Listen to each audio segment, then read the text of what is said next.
This is Grenfell. Why? Why? 2 years have done little to dull the pain they feel, and today families of Grenfell victims turn their anger on a fire service criticised for a catalogue of failings. Nazanin Aglani lost her disabled mother and aunt that night.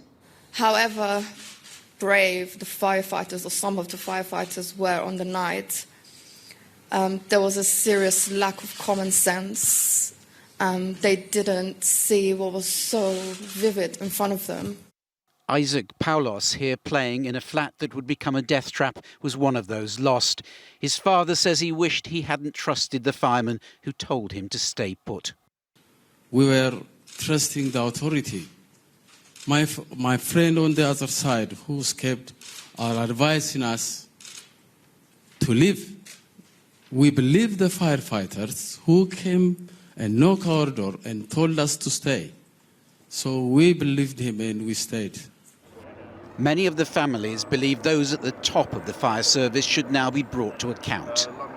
Dany Cotton was and still is London's fire commissioner. Grenfell happened on her watch. Despite the inquiry's findings of systematic failings, she says she'll resist calls for her resignation. I understand that they hold me responsible, and I am the head of London Fire Brigade and I hold that responsibility. But if I resign now, I think that looks to me like I'm quitting and walking away, and I'm not taking my responsibilities seriously. Dany Cotton saw firsthand inside the burning tower block the problems facing her firefighters that night. But giving evidence to the inquiry, these words led to the report's conclusion that lessons may not have been learnt. I wouldn't change anything we did on the night. Today she apologised and corrected herself. That was never intended to either cause offence or hurt to anybody.